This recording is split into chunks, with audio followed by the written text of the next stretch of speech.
Muchas gracias por vuestra asistencia.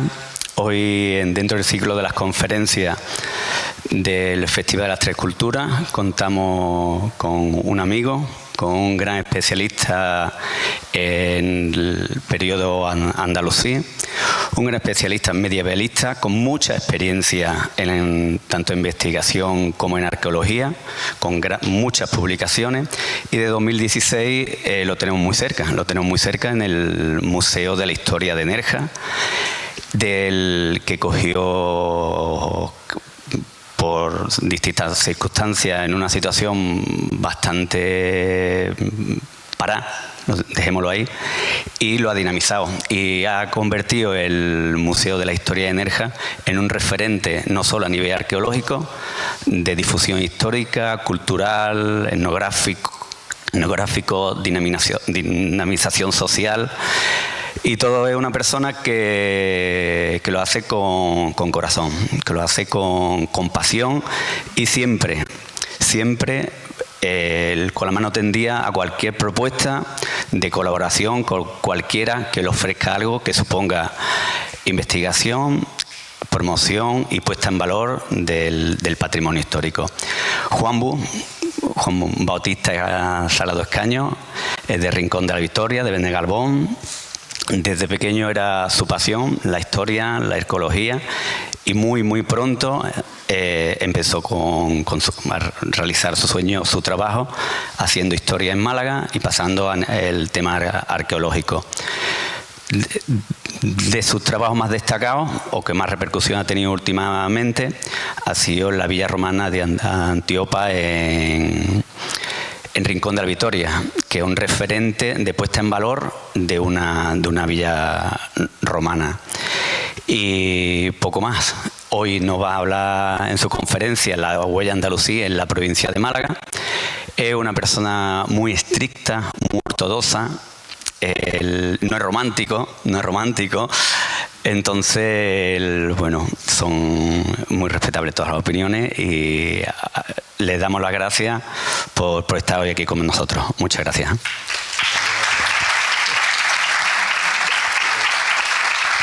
Bueno, pues buenas tardes y muchas gracias, hombre, Adolfo, por la presentación y se agradece esas palabras tan bonitas.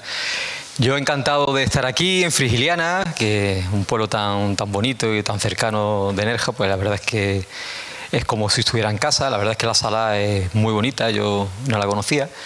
Agradecer al Ayuntamiento de Frigiliana pues la invitación de estar aquí. La verdad es que es muy interesante, porque vamos a hablar de algo muy en general, porque evidentemente este es un tema muy extenso y con muchos matices y con muchas bifurcaciones, pero en general sobre la huella andalusí en la provincia de Málaga, pero sobre todo con un objetivo, y es que seáis conscientes de lo importantísima que es la historia andalusí, a la historia del Andaluz, porque es nuestra historia,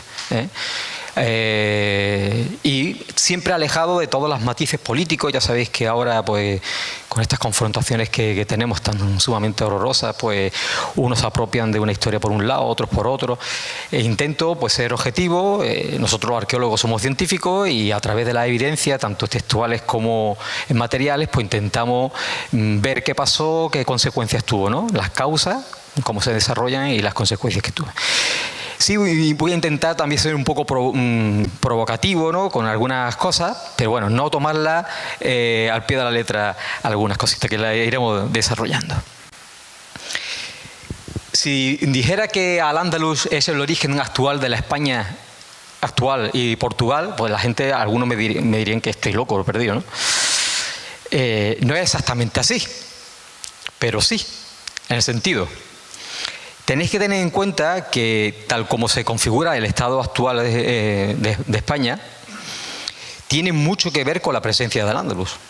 Si vemos el escudo de España, tenemos la representación de los que son los reinos que después, cuando se unifican, por matrimonio, por conquista, etcétera, pues configuró lo que después se llamó España. Y abajo tenemos la Granada, ¿no?, del Reino de Granada, que evidentemente también está ahí con unas connotaciones políticas muy importantes.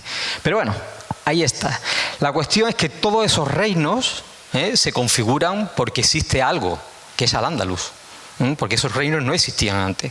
Cuando se conquista en 711 la península por los árabes, estos reinos no existen y se van configurando poco a poco desde el norte hacia el sur y conquistando territorio ocupado por Al-Ándalus. Por tanto, Al-Ándalus es muy importante después lo que es la configuración de lo que es el Estado español. Pero Portugal exactamente igual. Portugal no existía. Portugal se configura inicialmente como un condado perteneciente al Reino de León y que se independiza en 1139 con Alfonso I de Enríquez. A través de la batalla de Eurique, que es una derrota que tienen los almorávides y que, digamos, es la fecha fundacional de Portugal. Por tanto, si no existe León, no hubiese existido Portugal; si no existe Al-Ándalus, no hubiese existido León. Y de hecho, el escudo de Portugal representa a varios aspectos andalusíes. Por un lado, la leyenda, ¿no?, de los 5 reyes moros que son derrotados en la batalla precisamente de Eurique, y después las 7 fortalezas que se representan en el contorno, que son los 7 castillos conquistados en el Algarve de Alfonso III pues hasta 1249. Fijaos, también está representado de alguna manera, aunque sea de una manera, entre comillas, de los vencedores hacia los derrotados, pero Al-Ándalus está muy representado en lo que es la conformación del Estado de Portugal. La huella andalusí en España es infinita, ¿no? Pero bueno, aquí desarrollamos algunos aspectos muy importantes que, bueno, ya sabemos que son más de 4.000 palabras en español de origen árabe, ¿no?, y expresiones, ¿no?, que están en nuestro idioma. La gastronomía, costumbres, cultura, artesanía, las fundaciones de ciudades tan importantes como Madrid, Granada, Guadalajara, Murcia, se me ha olvidado, Badajoz, los monumentos principales que tenemos de época andalusí prácticamente en todo el territorio. La capital de España fue fundada por Muhammad I en el 865, es la única capital de Europa fundada por musulmanes, y eso es un dato muy importante. Miles de topónimos, ¿no?, que existen en el territorio peninsular que son de origen árabe y que, como por ejemplo Andalucía, ¿no?, que viene del topónimo de los andalusíes. Hay una cosa curiosa, que en 2015 se aprobó la ley de la nacionalidad española por los sefardíes, cuando los sefardíes no eran españoles, porque España no existía.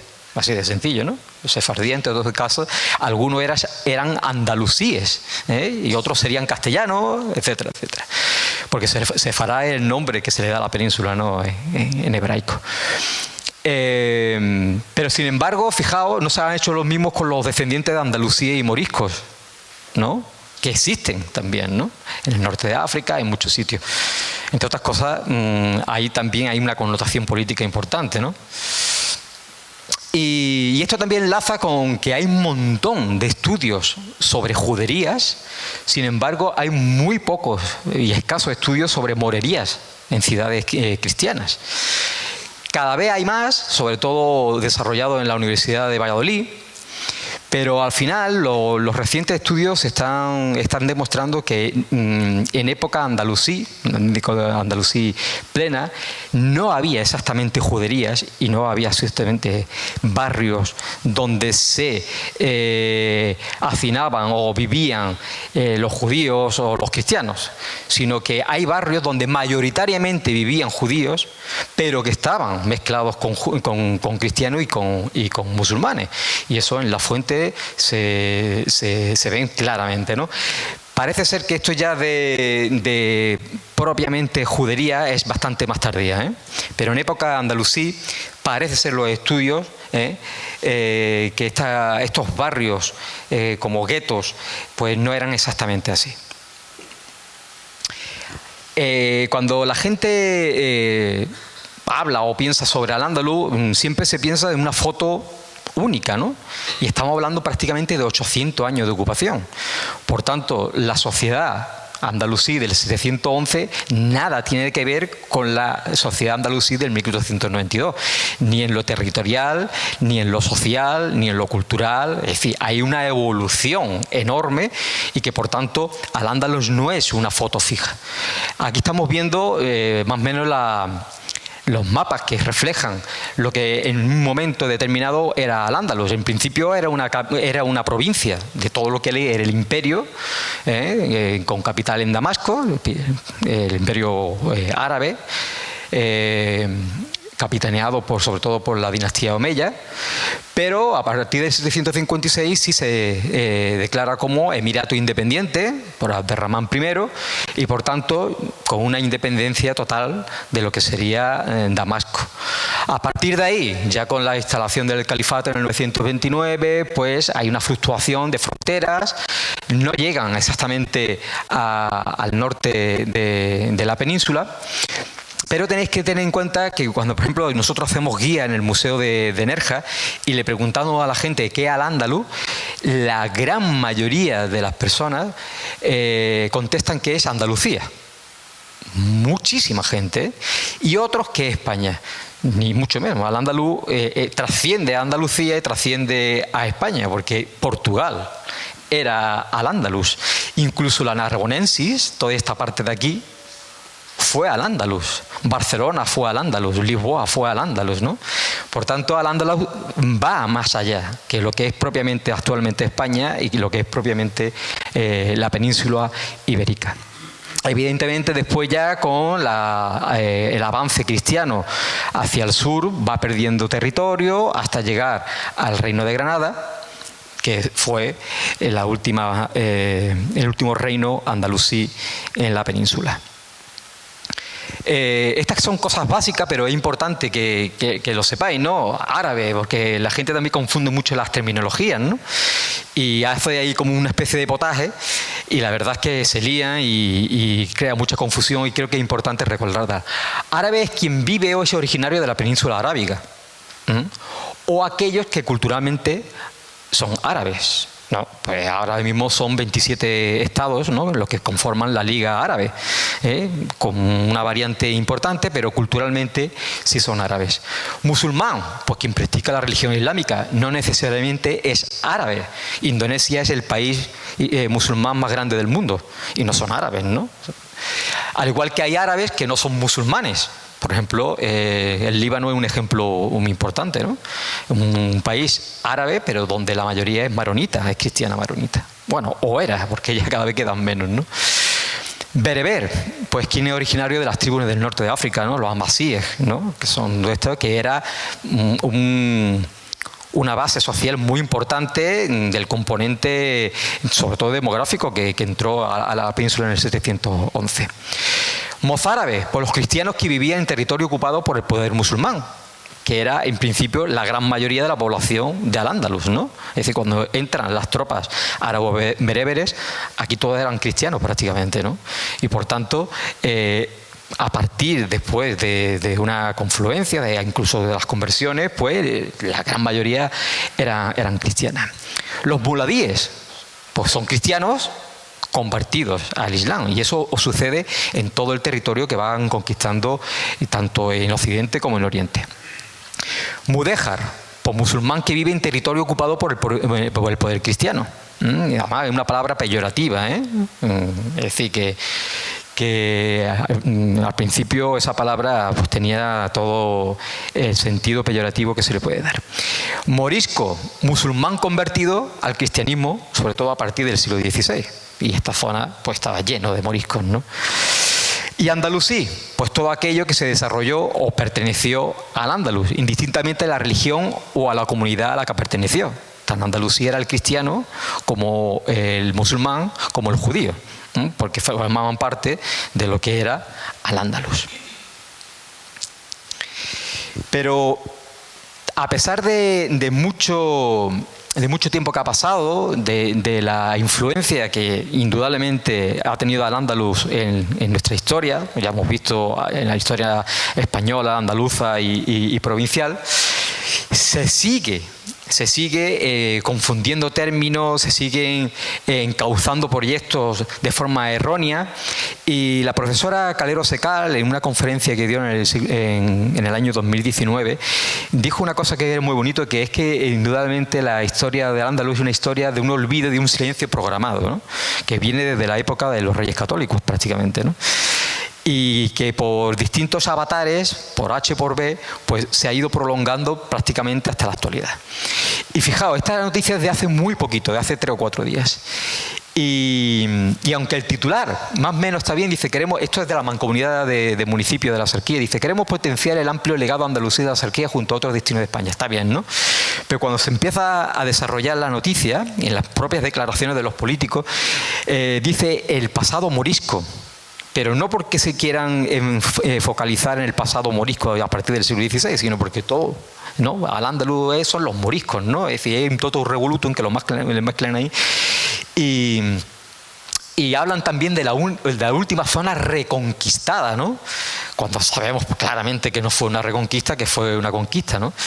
Pero seguimos todavía con esos tópicos, ¿no? Incluso desde un punto de vista institucional, que hay que corregir. Este proyecto es que está bastante bien, en el sentido que ya era la hora de que los distintos municipios, en este caso de la Axarquía, tomen conciencia de la importancia que tiene Al-Ándalus en nuestra comarca. Pero a pesar de que el proyecto tiene muy buenas intenciones, creo que cojea también algunas cosas. Están asesorados por la asociación Shark Al-Ándalus, que bueno, que por ahí vamos bien, pero cojean de otras cosillas que habrá que ir puliendo y bueno, y matizando, porque merece la pena de este proyecto, ¿no? Fijaos, como esta historia de un olvido, de un silencio programado, hay un poeta que es Abul Bakr Rundí, del siglo XIII, y escribe un poema sobre la pérdida del Al-Ándalus, y especialmente sobre la conquista de Sevilla por Fernando III. Y dice un historiador marroquí, que es Abdelawed Akmir, que dice que ese poema es un poema que está prácticamente en todos los libros escolares de los países árabes. Sin embargo, aquí no lo conoce absolutamente nadie. De hecho, las primeras traducciones del árabe a lengua occidental fueron ingleses. Y las primeras traducciones en castellano fueron parciales, no fueron totales. ¿Qué quiere decir? Que sentimos la historia de Al-Ándalus como una historia totalmente ajena a nosotros, cuando es una historia nuestra, muy nuestra, y que sin embargo las sociedades árabes, los países árabes, se la han apropiado, cuando realmente no es suya. Es decir, es historia árabe, evidentemente hay mucha vinculación, pero es como decir que la historia de Francia y la historia de España, hombre, tenemos muchas cosas en común, tenemos muchas relaciones, pero no es exactamente así, ¿eh? Eran andalusíes. No eran egipcios, no eran sirios, eran andalusíes. Pero bueno, los árabes, con esa visión también romántica, idílica que tienen de Al-Ándalus, se la han apropiado y se estudian autores andalusíes más en esos países árabes que aquí, que son totalmente desconocidos. Hay muchos personajes malagueños olvidados de esta época, muchísimos, ¿no? He puesto algunos, ¿no? Pero hay muchísimos, ¿no? Uno de ellos, Omar ibn Hasún, que posiblemente sea el más famoso. Posiblemente sea el más famoso porque precisamente con esta idea de esta España cristiana, ¿no? Que viene desde los orígenes de Altamira hasta la actualidad, ¿no? Y que somos los defensores de la fe verdadera, de la cristiandad pura, lo adoptaron Omar ibn Hasún porque era, entre comillas, un cristiano, que no era así, pero bueno, un cristiano que luchaba contra la opresión del Islam, ¿no? Pero bueno, al fin y al cabo, Omar ibn Hasún sí fue un político y fue un rebelde que puso en jaque el poder, en este caso emiral de Córdoba, ¿no? Y estuvo a punto de desaparecer el emirato de Córdoba, no solo por Omar ibn Hasún, sino por una serie de rebeldes que se distribuían por toda Al-Ándalus. pero Omar ibn Hafsun fue uno de los principales y, bueno, gran parte de la provincia actual de Málaga, de Cádiz, de Granada y de Almería estaba bajo control de Omar ibn Hafsun, hasta que Abderramán III pues fue conquistándolos poco a poco y pacificó todo el territorio. Por tanto, es un personaje importantísimo que prácticamente nadie conoce. Infarnás. Infarnás es un personaje fascinante de Ronda, poeta, astrónomo, inventor, y fue la primera persona que está documentada que intentó volar en Córdoba y que se tiró de una torre, de un alminar, y estuvo, dicen que prácticamente 10 minutos planeando. Al final se estrelló, no se mató, se partió varias partes de su cuerpo, pero inventó una máquina de volar. Y este hombre no lo conoce prácticamente nadie. Actualmente se han hecho un puente en Córdoba que se llama Infarnás y hay una escultura en el aeropuerto de Bagdad. Es decir, estos personajes también tan importantes que los países árabes lo han adoptado como propio y que aquí pues ni tan siquiera prácticamente en Ronda lo conocen, ¿no? Y es de Ronda, es un rondeño. Ingabirol. Ingabirol es judío, pero es andalusí. Y de hecho, culturalmente era árabe, escribía parte de su obra en árabe. Pues un gran filósofo y un poeta judío del siglo XI, nacido en Málaga, después se tuvo que ir a Zaragoza, pero está considerado como uno de los grandes pensadores de cultura árabe. Y evidentemente aquí lo conocen muy poca gente. Hace poco se hizo un homenaje en sus 1000 años de nacimiento en Málaga, pero es un personaje que también pasa totalmente desapercibido, a excepción de una escultura que hay en calle Alcacevilla, pero en el público general es otro personaje totalmente olvidado. Inalbaitar, médico y botánico en el siglo XII y XIII, posiblemente nacido en Benalmádena, que bueno, que también, ¿no? Es un referente en los países islámicos, sobre todo por su conocimiento incluso de los veterinarios, ¿no? Que es uno de los grandes personajes de esta ciencia. Y bueno, Al-Kalalusi de Estepona, Abul Baka, que hemos visto también era matemático de Ronda, y un personaje muy curioso que es Abu Abdallah al-Bizayani, es decir, el de Bezmiliana. Bezmiliana es un asentamiento andalusí de Rincón de la Historia, lo pongo porque yo soy de allí. Y ahora hemos recuperado un poema precioso que estamos intentando que se ponga allí, en Rincón de la Historia. Y es un poema al atardecer. Pero fijaos, la suerte que tenemos, un poeta en el siglo XI, en Rincón de la Historia. Y no lo conoce absolutamente nadie, pero ni en Rincón de la Historia ni en ningún sitio. Y cualquier poeta que fuera del siglo XI, a lo mejor cristiano, pues sería una cosa magnífica, ¿no? Y estaría puesta en 500 calles, en 500 colegios, se llamarían así. Sin embargo, este señor, un poeta del siglo XI de Bezmiliana, del actual Rincón de la Historia, no lo conoce absolutamente nadie. Y este es un poema precioso, ¿no? Sobre lo que es el atardecer, ¿no? Tenemos poemas que también intentamos recuperarlos, como Ibn Said, ¿no? Al-Magrebí, que no era magrebí, era andalusí, porque era de Alcalá de la Real. Lo que pasa es que murió allí en Al-Magri y desarrolló su trabajo bastante allí. Pues era un poema que parecía que era una leyenda, que era inventado por una serie de historiadores locales, de Nerja, de Málaga, pero empezamos a rastrear desde el Museo de Nerja y a través de Doci, que a su vez es una revista que transcribe Al-Makari en el siglo XIX, y a través de Al-Makari, que es un compilador del siglo XVI, pues recuperamos la obra de Ibn Said, que se perdió prácticamente toda, y vamos directamente a donde están las obras de Ibn Said y tenemos la suerte de recuperar el poema original de Narija, de Nerja. Entonces es un poema precioso y donde dice algo fundamental, es que Narija, que dice que es una alquería, una alquería que pertenece a Málaga, donde la gente es muy juerguista, porque bailan, sonríen y bailan al lado del río, es decir, no hemos cambiado nada. Pero hay una frase, primero, que el topónimo, porque siempre se ha dicho Narixa, no, es Narija, que seguramente en andalusí, en lo que es el árabe dialectal aquí sería Narja, y de Narja pasaría a Nerja. Podemos recuperar lo que es efectivamente el topónimo árabe, que posiblemente, que seguro es preislámico, no es un nombre árabe, sino que está arabizado, un topónimo preislámico. Por tanto, recuperamos el topónimo original, el Narija, pero dice algo que es fundamental, y es que dice que aquí, en Narija, se produce el tiraz rayado. Es decir, el tiraz es una prenda de seda bordada en hilo de oro y de plata que se producía para las grandes cortes, y que estaba controlado por el Estado.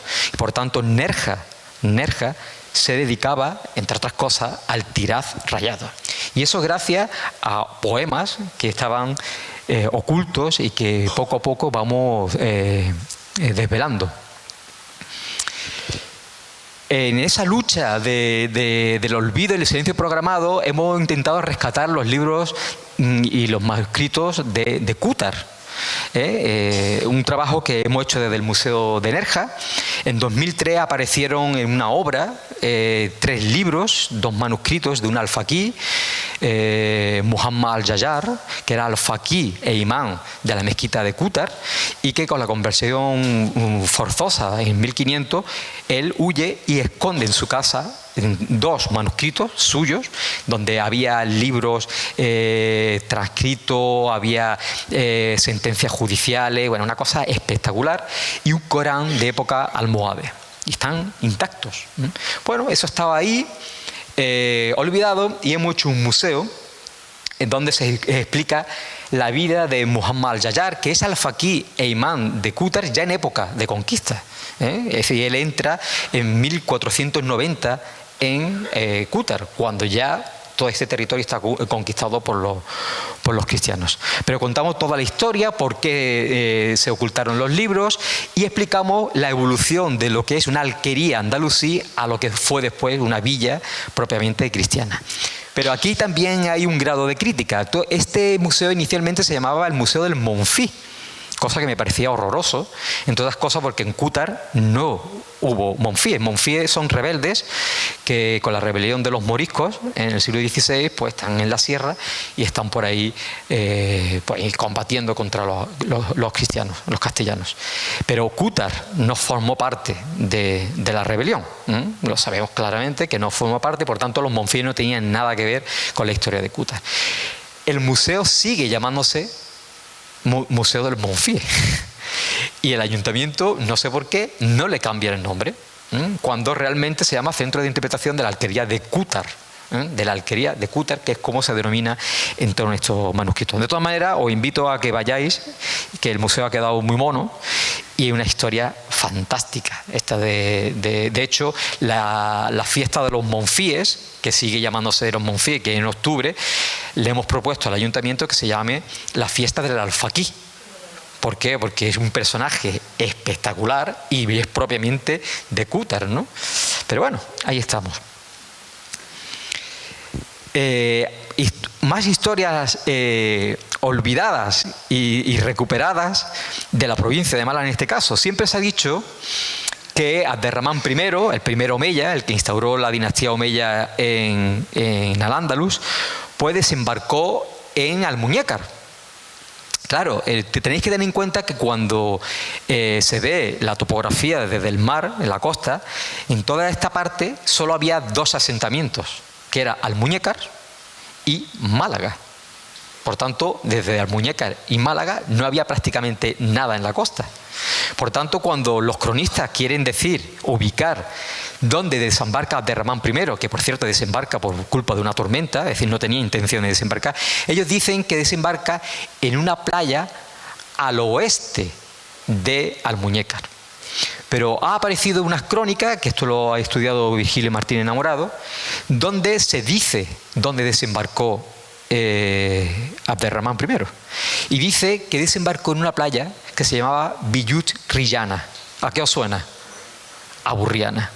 Es súper interesante, ¿no? Y desde ahí lo recibe un señor, un árabe, que vive en Torrox, y de ahí viaja a Archidona, y ahí es donde se proclama emir independiente de Al-Ándalus.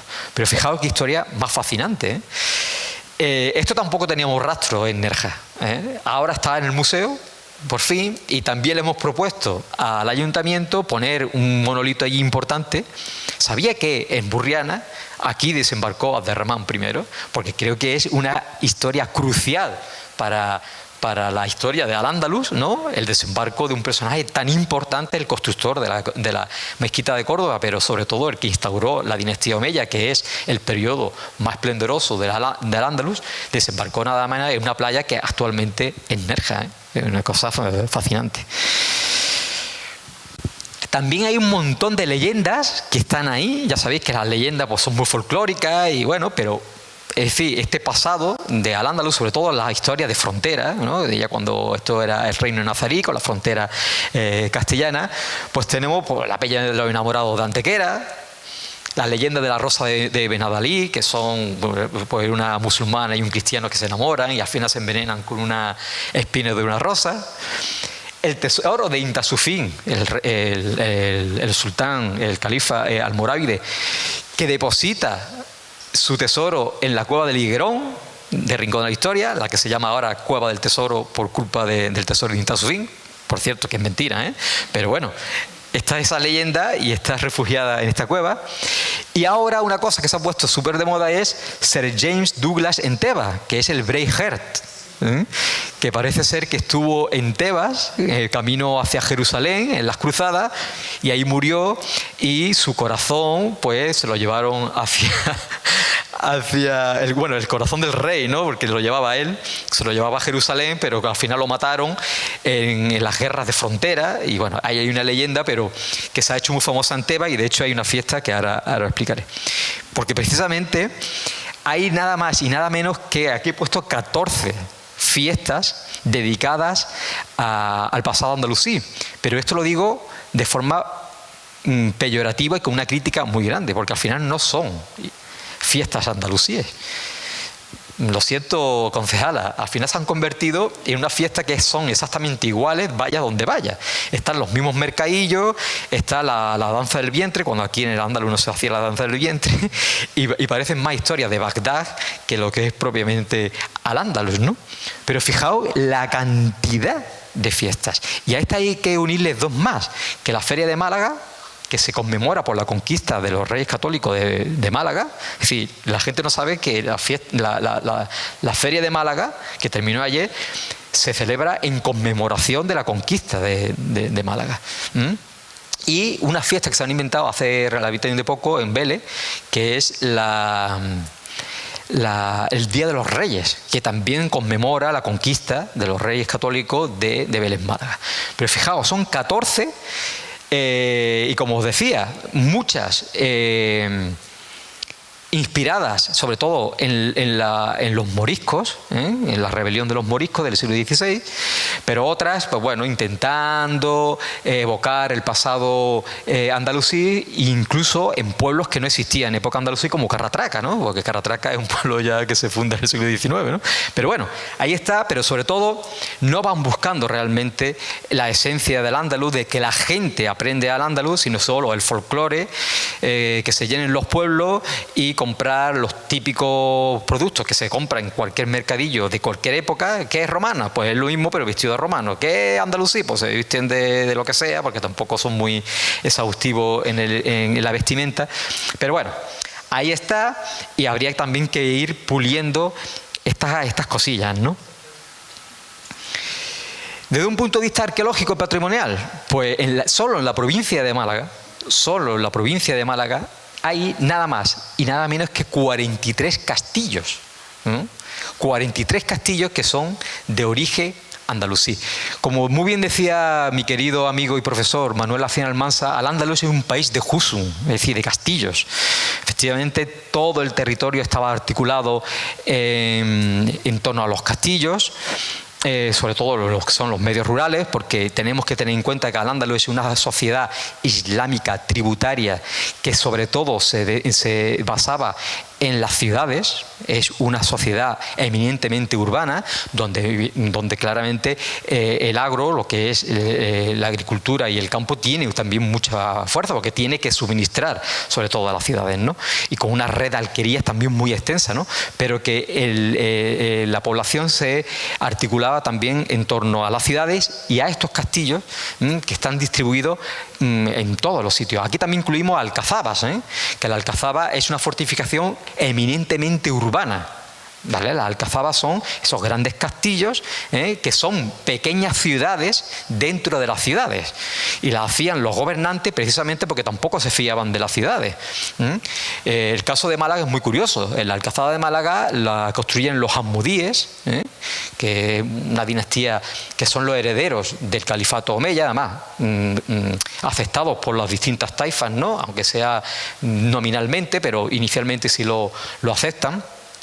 Pero sobre todo la desarrollan los ciríes de Granada. Y resulta que Málaga se rinde o le abre las puertas a los abadíes de Sevilla. Es decir, los malagueños, que estaban un poco hartos de los granaínos, le abren las puertas a los sevillanos y los abadíes conquistan la ciudad, pero la alcazaba no se rinde. No se rinde, y gracias a que la alcazaba no se rinde, la reconquistan los ciríes de Granada, que quiere decir que ni los gobernantes se fiaban de la propia población, y construyen una gran ciudad dentro de la ciudad con todos los elementos, con su mezquita, con las casas de los funcionarios, con sus baños, etcétera, y con su salida al puerto. De hecho, Abdala, que el último rey sirí, escribe sus memorias, dice: y mi abuelo construye la alcazaba para que sea puente si hay algún problema y poder huir a lo que es al norte de África, porque esta gente eran bereberes y proceden de lo que es actualmente Marruecos. También hay aproximadamente 31 torres de época andalusí, incluidas las torres de alquería y de vigilancia. Las torres de vigilancia, la gran mayoría de las torres de vigilancia costeras que hay aquí en la provincia y lo que fue el reino de Granada, son de época de Felipe II, la gran mayoría, de Felipe II y de Carlos III. De época andalusí hay muy pocas. Con total seguridad la del Jaral, la que está en Benajarafe, y posiblemente una que hay en Benalmádena, pero quedan muy pocas, ¿no? Pero sí hay un montón de torres de alquerías. Las alquerías, ya sabéis que son los pueblos, que había muchísimos en todo lo que era la provincia, y esas alquerías, la gran mayoría o estaban fortificadas o tenían una torre de alquería. Y esa torre de alquería, ¿para qué servían? Pues para que en caso de peligro la gente se pudiera refugiar, e incluso el ganado, ¿vale? Entonces hay muchísimas, ¿no? Aquí he puesto dos de ellas, una en Benavís y otra en la Serranía de Ronda, y esa es la torre precisamente del Jaral, que es una torre de vigilancia costera. Y evidentemente hay muchas ciudades amuralladas.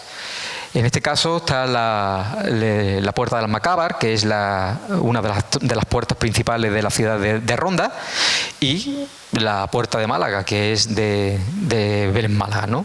Pero bueno, como medinas, que sabemos que sí estaban consideradas medinas, pues está Estepona, Marbella, por supuesto Málaga, Bezmiliana, Vélez Málaga, Comares, Ronda, Antequera, Coín y Cártama. Todas esas eran ciudades fortificadas y que todas mantienen, Bezmiliana, que desapareció, en su tramado urbano, pues las fortificaciones que se hicieron para defenderla. Pero fijaos, tenemos también alminares, y aquí tenemos también una cosa interesante que decir. Sabéis, los que somos de aquí de la Axarquía, que hay una ruta mudéjar, la ruta mudéjar, y se llama ruta mudéjar por estos alminares. Pero es que estos alminares no son mudéjares, estos son andalusíes. Es decir, estos alminares son de las antiguas mezquitas que después se convierten en campanarios. Lo único que hay de época, entre comillas, mudéjar, son los campanarios. Porque los alminares estarían aterrazadas, esto sería una terraza, llegaría hasta aquí, y estos cuerpos es los que se construye a partir ya del siglo XVI.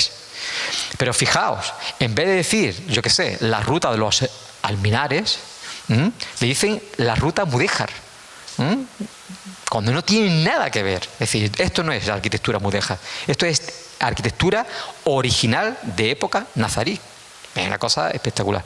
Sobre todo los alminares de Arche y Salares, que son verdaderamente espectaculares y que los propios estudiosos se sorprenden de que pueblos tan pequeños, alquerías tan pequeños como Salares y Arche, que estaban ahí un poco perdidas, tengan estos alminares tan sumamente urbanos y tan sumamente espectaculares.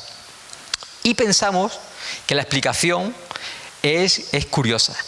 Fijaos, hay un documento del siglo XV que no tiene exactamente la fecha, pero es algo antes de la conquista de todo este territorio de conquista, en el que la TA de los masmudas, le mandan una carta a un tal alcaide marqués, que no sabemos muy bien qué es, pero es un cristiano, ¿vale? Un cristiano que posiblemente estuviera en Jaén o estuviera en la zona de Antequera. Y los masmudas, dice, la TA de los masmudas, que va desde Canilla de Aceituno hasta Amaro, fijaros qué extensión tan enorme, ¿no? Evidentemente, Archi Salares estaría. Le guardamos vasallaje a usted, no al sultán de Granada, que nos trata muy mal. Es decir, aquí hay un territorio bastante amplio, controlado por los masmudas, que son bereberes, que llevarían aquí desde época posiblemente almohade, o incluso almorávide, pero posiblemente almohade, que tienen una cierta autonomía y que se permiten el lujo de decir: yo no quiero saber nada con el sultán de Granada, mi señor es usted. Una cosa curiosísima, ¿no?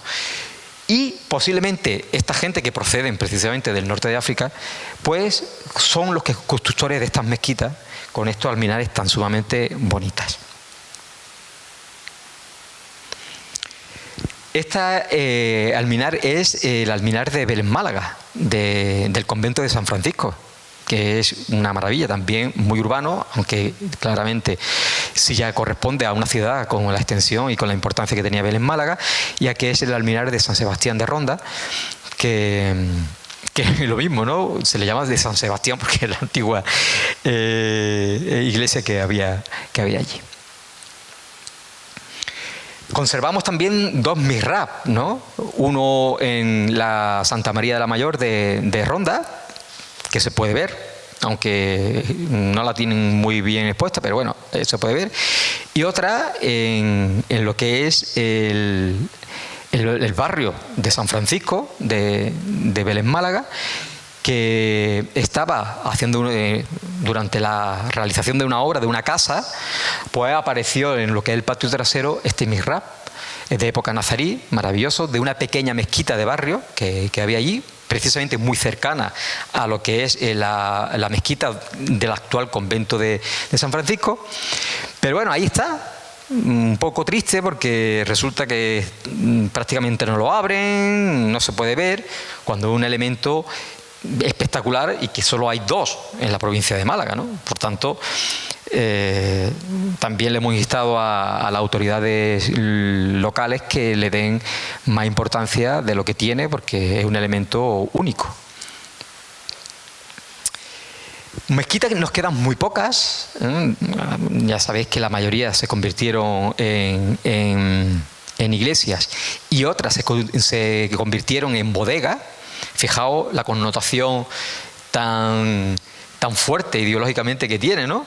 La de Benagalbón, la mezquita de Benagalbón y la mezquita de Besmiliana, una de las mezquitas de Besmiliana se la reparten, se la otorgan a cristianos para hacer una bodega.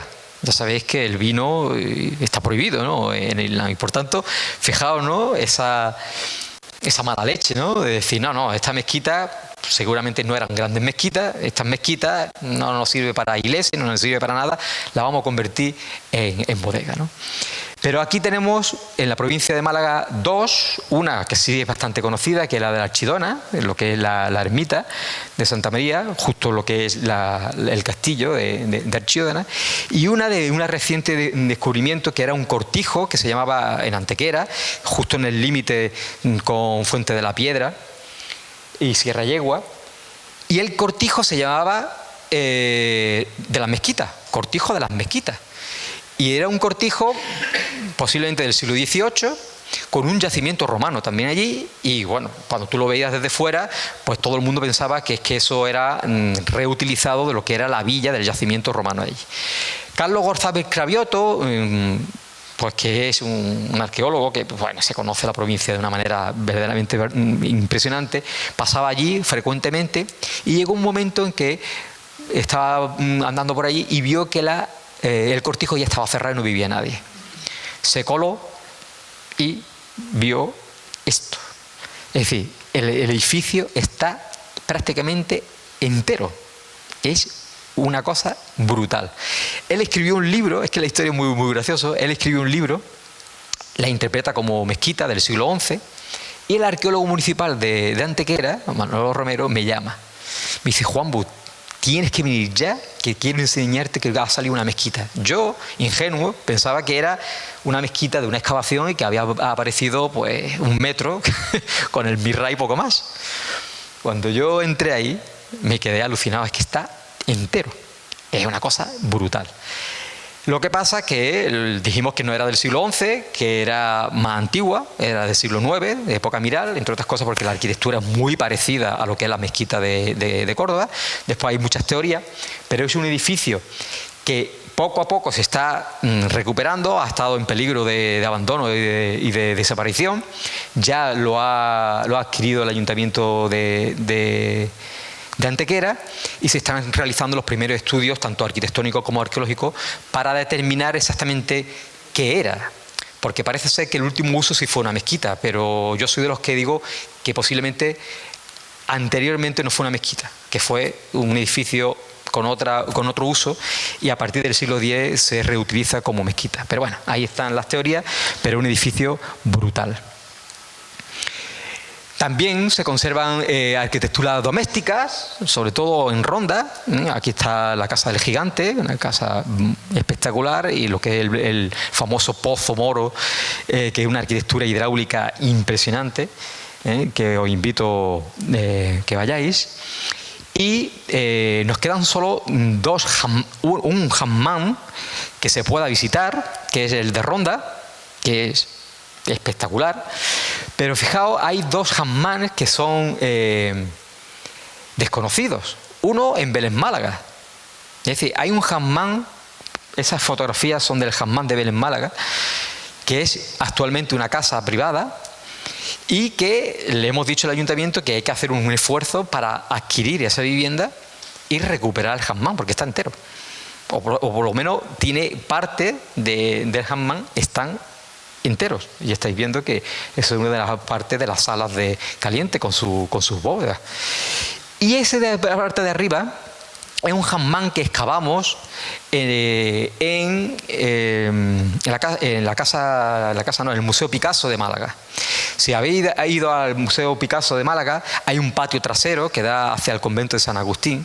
Pues ese hammam apareció allí, y la gran discusión fue que tenía una envergadura y una conservación tan sumamente buena que era digno de integrarlo dentro de lo que era el patio y darle un mayor realce a lo que es propiamente el museo.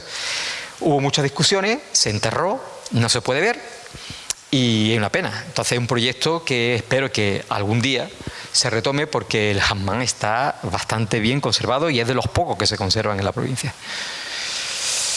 Bueno, yacimientos arqueológicos hay muchísimos, ¿no? Tampoco vamos a redundar en el tema, pero bueno, aquí he puesto precisamente 2 yacimientos relacionados con la Fitna, es decir, con esa rebelión de Omar ibn Jasún, Bobastro, que era la capital de Omar ibn Jasún, que está en Ardales, donde el icono del yacimiento es precisamente la iglesia de allí, y el aljibe de Mazmúyar, que está en Comares, que también es un asentamiento de época de la Fitna, y que bueno, ahí está abandonado, ¿no? La verdad es que es una pena. La gente entra dentro de lo que es el aljibe y lo están destrozando. Y también hay un montón de complejos eremitorios de esta época que también son andalusíes, de los que estábamos hablando. tan andalusí es todo lo que hemos visto, como la arquitectura propiamente cristiana, mozárabe en este caso, que es muy abundante en la provincia de Málaga, sobre todo los eremitorios rupestres, aprovechando las características geológicas de Málaga, que hay muchísima caliza y por tanto muy propensa a poder abrir covachas y convertirlas en iglesias y en eremitorios, y la comunidad cristiana aquí era muy, muy importante. Fijaos que en las memorias de Abdala, cuando está peleadísimo con su hermano, ¿no?, que controla Málaga, cuando habla sobre los montes de Málaga, dice que en Jotrón, que sabéis, ¿no?, uno de los asentamientos de los montes de Málaga, hay muchísimos cristianos, y lo dice así, ¿no? Es decir, que perviven pues prácticamente hasta época nazarí, ¿no?, muchas comunidades. Pues hay muchísimos también elementos vinculados a los mozárabes.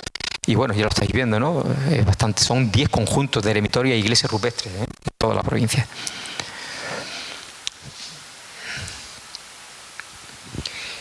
Pero hay una cosa que sí me llama muchísimo la atención, que sobre todo es la estructura poblacional de lo que es el territorio. Y fijaos, hay 64 núcleos principales de municipios fundados en época andalusí. Málaga tiene, estamos hablando de cabezas de municipios, ¿eh? Málaga tiene 103 municipios, bastantes. Pues de los 103 municipios, 64 son fundados en época andalusí. Estamos hablando más de la mitad, ¿eh? Es una barbaridad. Y 39 son fundados en época preislámica o de época ya moderna. Por tanto, supone un 62% de los 103 municipios que tiene actualmente la provincia. Pero en la Axarquía, el 77% de los pueblos de la Axarquía, de los asentamientos actuales de la Axarquía, son de origen andalusí. Fijaos en los números, son brutales, ¿no? Y en la comarca de Ronda el 75%. Es una barbaridad, donde menos en la comarca de Antequera, que sí, la mayoría son o preislámicos o modernos. Pero incluso aquellos asentamientos que son de época preislámicas, es decir, preandalusíes, como Málaga, Antequera, Ronda o Torros, estructuralmente, urbanísticamente, son andalusíes. Es decir, la huella andalusí está dentro de ese urbanismo que podemos ver en estas ciudades. Por tanto, no solo fundaron, sino que también se evolucionaron estos asentamientos y con una fisonomía que evidentemente procede de esta época. Quiero hablar también un poco de la capital, ¿no?, de Málaga, porque es muy significativo, ¿no? En Málaga, que fue una ciudad muy importante, sobre todo en época nazarí, ya que era el puerto principal, solo existen 7 topónimos andalusíes, ¿no? Alcazaba, Gibralfaro, Corachas, Atarazanas, Puerta del Mar, Guadalmedina y Guadalhorce. Ya no existen más topónimos que evoquen a lo que es original, estoy hablando, que evoquen el pasado andalusí. Sin embargo, la estructura urbana y ciertos elementos monumentales, pues sí son de esta época, ¿no? Si os fijáis, el centro de Málaga es esto de aquí, como le dicen la almendra, pues precisamente esta estructura urbanísticamente es propiamente de lo que es la Medina andalusí. Y, de hecho, estas calles de aquí, que es el pasillo de Santa Isabel, calle Carretería y calle Álamo, que enlaza con lo que es la Alcazaba, nos está marcando lo que es la huella de la muralla de la Medina. Por tanto, fijaos cómo la estructura urbana todavía pervive en lo que es la ciudad, a pesar de la destrucción sistemática que ha habido del centro urbano, Aquí estamos viendo todo lo que es el recinto murado de la muralla de la ciudad, cómo se conserva todavía en el planeamiento actual. Incluso hemos rescatado bastantes tramos. ¿Qué elementos andalusíes perviven en la ciudad de Málaga? Pues los tramos de muralla, las mezquitas funerarias de calle Dos Aguas, en lo que es la calle La Victoria, las atarazanas, en parte lo que es la portada, el castillo de los genoveses, que es muy interesante, que es un castillo que está en lo que es la Plaza de la Marina, y era un barrio cristiano. de genoveses, que eran los que prácticamente controlaban el 100% del comercio, tanto interior y exterior, del reino nazarí, a través de acuerdos con el sultán, ¿no? Y lo que se conserva actualmente es parte de lo que sería el recinto murado del barrio de los genoveses. Horno alfarero, es decir, tenemos un montón de elementos, pero los principales son la alcazaba y el castillo de Gibralfaro. No solo son referentes por su arquitectura, sino también porque son los grandes símbolos de la ciudad. Tenéis que tener en cuenta que el punto topográfico de la Alcazaba es donde se fundó la ciudad de Málaga por los fenicios en el siglo VII a.C. Es decir, es el cerro preponderante que estuvo siempre ocupado por el poder hasta el siglo XVIII, cuando ya se abandonó como zona de residencia del poder. Sin embargo, es un yacimiento totalmente desconocido. La Alcazaba no se ha excavado. Es una cosa increíble. Se han hecho intervenciones desde un punto de vista arquitectónico, pero no se ha intervenido arqueológicamente en la Alcazaba y, por tanto, a pesar de que es un elemento fundamental para la historia de Málaga y un elemento con una simbología impresionante, desconocemos exactamente los elementos anteriores, incluso andalusíes, de la fortificación. Es el monumento más visitado de Málaga. Tiene 1.772.000 visitantes anuales. Es una barbaridad, ¿no? Y sobre todo, como decía, el símbolo de la ciudad, porque en el escudo de la ciudad de Málaga está la Alcazaba, está Gibralfaro, incluso el de la Diputación de Málaga. ¿Por qué digo esto? Porque a pesar de ser el monumento más importante de la capital y posiblemente de la provincia, ser un símbolo de la ciudad, es un monumento, como hemos dicho, desconocido y abandonado. La Alcazaba de Málaga se está cayendo a cachos y no se interviene. Es una cosa brutal. ¿Y esto por qué lo digo? Aquí tenemos la Catedral de Málaga, un monumento fundamental también, y que, aunque pertenezca al obispado, es de todos los malagueños. Es una catedral espectacular, preciosa. Ha habido un movimiento porque se está cayendo, porque es que también la catedral se estaba cayendo por las filtraciones de agua, porque está incompleta. Y ha habido un movimiento, sobre todo de las administraciones, en el que se va a invertir 16 millones para hacer la cubierta y, por tanto, impedir las filtraciones de agua y que se caiga la catedral. Yo estoy totalmente de acuerdo en esto. 5,3 millones de la Junta de Andalucía, 4,5 del Ayuntamiento de Málaga, 3,5 de la Diputación de Málaga, 1,5 Fundación Unicaja, total 14,8 millones y el resto el obispado. ¿Por qué digo esto? ¿Por qué no se hace esto con la Alcazaba de Málaga? ¿Por qué no se hace con la Alcazaba de Málaga también? Yo no digo que no se haga con la catedral, me parece estupendo, porque la catedral es de todo el mundo. Pero ¿por qué no se hace con la Alcazaba de Málaga, que es pública? Porque la Alcazaba de Málaga pertenece al Ayuntamiento de Málaga y está en emergencia, es decir, se cae, literalmente se cae. ¿Por qué no hay este movimiento de impulsar la rehabilitación y el estudio de la Alcazaba, que seguramente costaría bastante menos que la obra de la catedral? Bueno, ahí lo dejo, ¿no? Yo tengo mi idea, pero ahí lo dejo, tampoco quiero entrar. Y sobre todo porque hay antecedentes muy buenos, ejemplos muy buenos de intervención de monumentos parecidos, como la Alcazaba de Almería, que la Junta de Andalucía ha invertido nada más y nada menos en que 6,5 millones en su rehabilitación, cosa que me parece fantástico, ¿no? Bueno, para cerrar, tengo que hablar un poquito de Frigiliana. No soy experto de Frigiliana, pero bueno, voy a dar mi pequeña idea. Lo primero que tenemos es el topónimo. Ahí ya sabéis que hubo un poco de controversia porque la archivera Pilar... ¿Cómo de apellido? Pilar. No. Puri García dijo que posiblemente el topónimo de Frigiliana venía del árabe en el que Farjana, que es alegre, y su terminación en Aina, que es fuente, sería como fuente alegre, ¿no? Pero evidentemente no es eso. La propuesta clásica es que la mayoría de los topónimos terminados en Ana pues pueden provenir de latifundios de origen tardoantiguo, es decir, de época preislámica. Posiblemente venga de Frisinew, según Chavarra Vargas, y ya lo dijo también en su momento Pablo. Yo también pienso que evidentemente el topónimo de Frigiliana corresponde a un latifundio tardoantiguo que después evoluciona en asentamiento andalusí. ¿Y de dónde viene ese asentamiento de andalusí? Pues creo que viene tanto de lo que es el castillo de Lízar como de lo que es el fuerte, que eran dos grandes asentamientos preislámicos que siguen encastillados en época de la fitna de los Marin Jasún, que están ahí guerreando, y que con la conquista de todo el territorio por Abderramán III hace una cosa que dicen las crónicas que es muy curiosa, que es los baja al llano.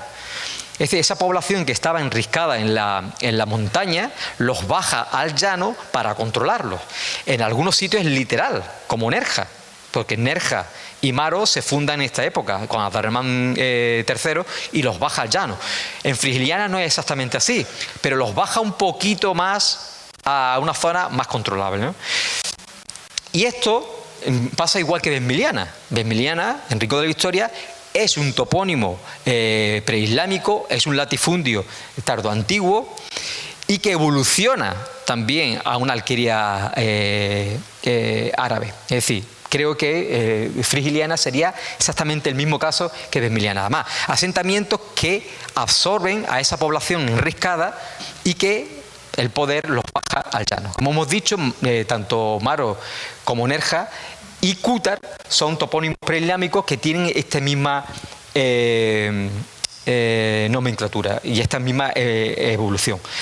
Hay otros yacimientos justo detrás del fuerte de Frigiliana, que es Castillo Monedero, que posiblemente también tenga esta adscripción cronológica de lo que es la fitna. Cútar, en esa evolución también muy parecida a Frigiliana. Tenemos lo que era el asentamiento preislámico que después participa en la fitna del siglo IX en el cerro Acútar, que se llama, que es un cerro que está justo al lado del pueblo, muy alto, y que después ya en el siglo X esa gente los baja un poquito, que ojo, cuando está allí no es un poquito, es muchito, porque para subir allí tela, los baja a un sitio que es más controlable y que entre dentro de lo que son las estructuras poblacionales. Por tanto, muchísimos asentamientos que existen en la Sarquía y en la provincia son de época de Abderramán III, de lo que es el establecimiento del califato en el siglo X. Y pienso que Frigiliana es de este momento. Fijaos el montón de yacimientos de época del siglo IX-X que existen en todo este entorno, que son los que después bajan de la altura a estas nuevas asentamientos como Maro, como Nerja, hemos dicho, y como Frigiliana, que fijaos, los tres topónimos son preislámicos, los tres. ¿Por qué? Porque la gente, cuando vivían en la montaña, tendrían su nombre, y cuando bajan al llano y fundan los nuevos asentamientos, mantienen sus nombres más antiguos. Aquí tenemos también la Torre del Espolón, de los pollos del Molinillo. Esta es una foto que me ha dado Adolfo. Esta cosa blanca es una cabra con camiseta, que es Adolfo. Que, bueno, el sitio es imposible de subir, es imposible. Yo no entiendo cómo hicieron allí una torre vigía. Es una cosa de locos. Pues está la torre, la he visto en fotografía porque yo me quedé en los pies, ¿no? Porque aquí hay un cortado de 200 metros, por ahí, y aquí uno de 30-40, y el caminillo es así, es decir, imposible, pero este subió y le hizo las fotos correspondientes. Pero es una torre, de vigilancia. Y aquí vemos pues, precisamente la relación entre el fuerte y lo que es el nuevo asentamiento de Frigiliana con el castillo de Lízar. Y bueno, hay que decir de esas reminiscencias que tenemos del mundo andalusí, que es la gran batalla del fuerte. Y fijaos qué cosa más curiosa. En Estepona, en Sierra Bermeja, hay dos yacimientos que se llaman Los Reales y Calalui, que son exactamente lo mismo que el fuerte de Frigiliana. Es decir, inicialmente fue un yacimiento preislámico de esta gente que huyen de lo que es la feudalización de los visigodos, huyen allí y que se mantienen durante muchísimos años en esos sitios tan altos. Sierra Bermeja tiene 1500 metros de altitud y vivía la gente allí, huyendo. Participan en la fitna del siglo IX. Después esta gente son los que bajan al llano y fundan Estepona y Marbella. Y después, en la rebelión de los moriscos, es un punto nuevamente de insurgencia y de enfrentamiento brutal. Es exactamente igual lo que pasa con el fuerte. Es una cosa espectacular, ¿no? Cómo las dinámicas se repiten en un sitio tan extremo, pero que al final lo que van buscando, la gente que huyen, van buscando sitios muy aislados, muy fácil de defender y por tanto muy difícil de atacar.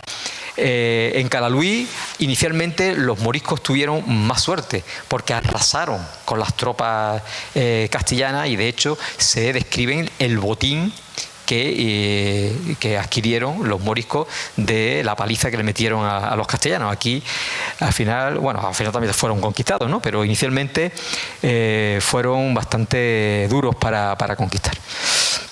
Y bueno, y para terminar, pues la historia de la cabalgada de Frigiliana, que aquí Pablo fue su gran descubridor, en el que se representa, y que por cierto este año no se ha representado, ¿no? Creo, pues hay que retomarlo, porque esto es una cosa tan vuestra y tan original que sí forma parte de la esencia de la fiesta esta, ¿no? De estas culturas. Bueno, esto ha sido una cosa muy rápida, muy somera, porque no quiero aburriros más.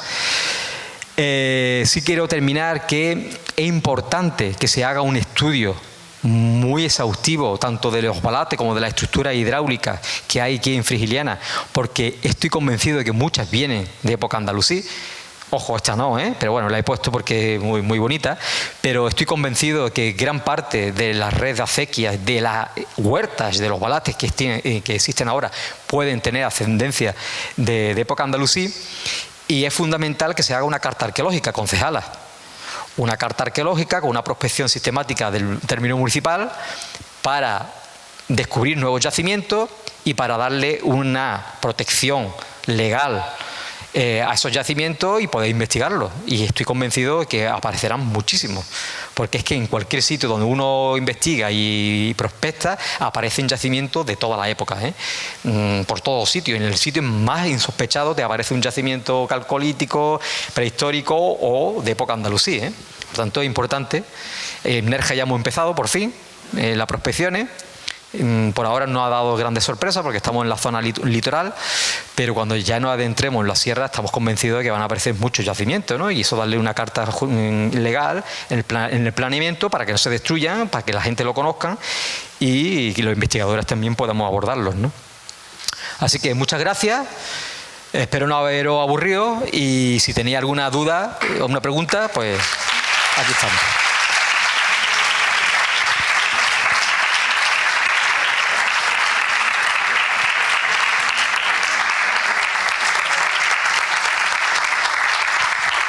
Si hay alguna pregunta, duda, cuestión, debate que queráis plantear, es la oportunidad.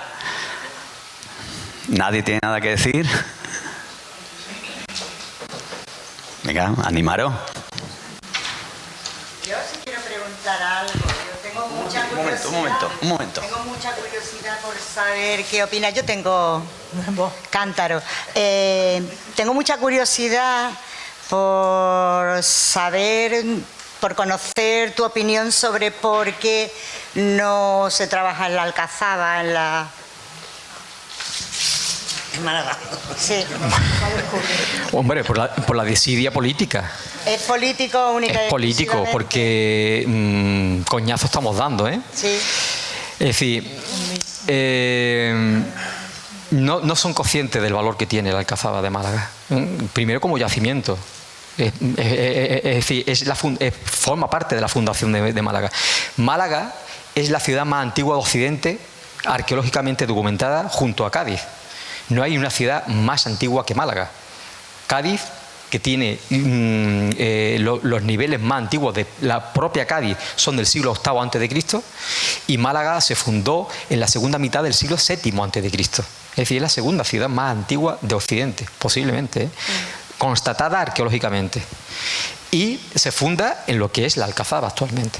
Por tanto, la Alcazaba ya no solo es importante desde un punto de vista arquitectónico, de lo que actualmente vemos, sino que también es el origen de la ciudad y de la evolución que tiene. Allí también se pueden ver estructuras de época romana.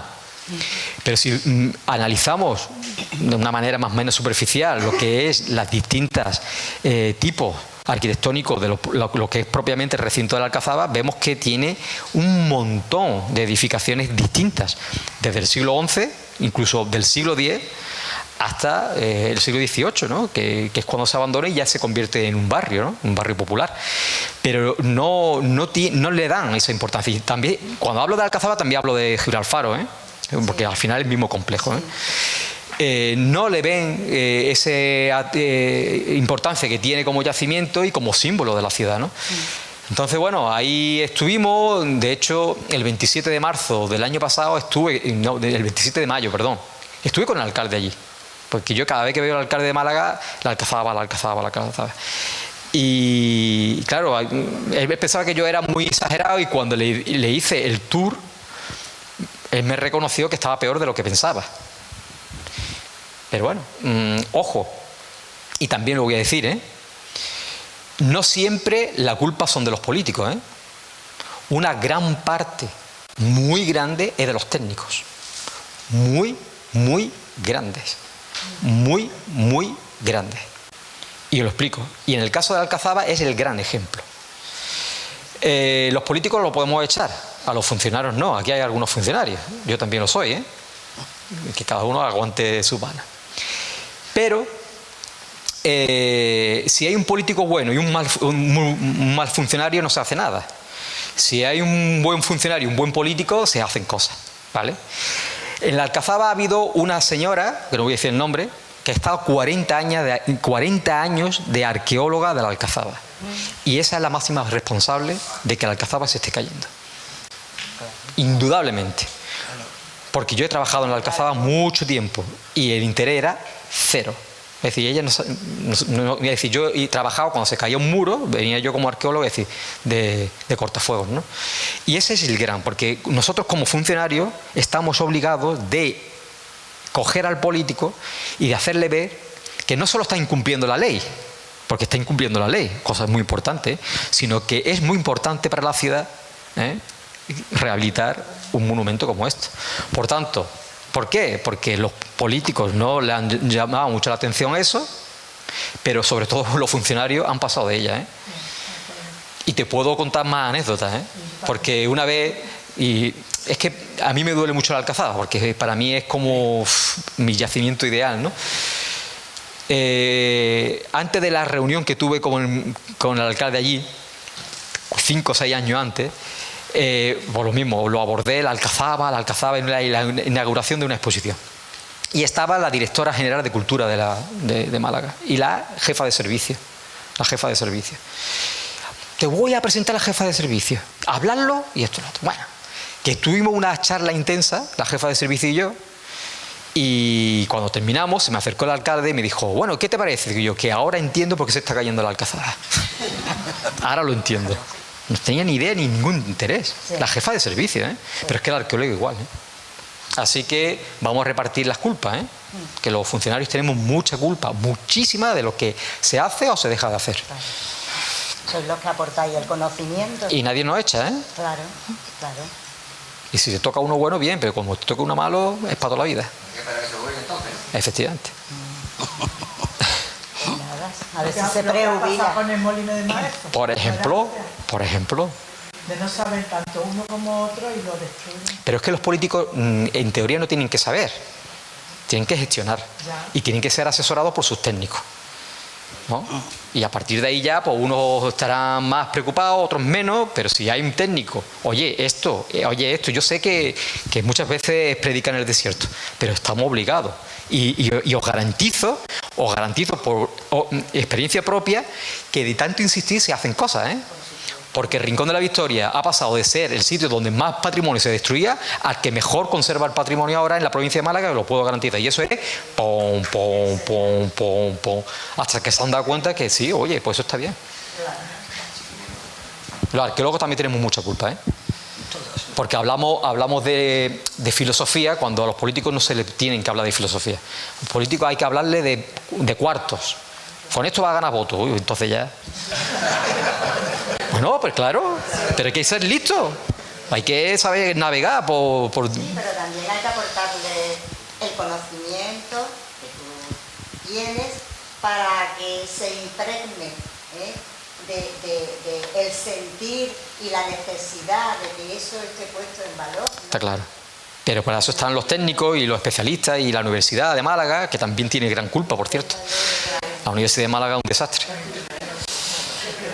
Bueno, la Universidad de Málaga, perdonad, ¿eh? A lo mejor soy muy criticón. Pero es que es una pena.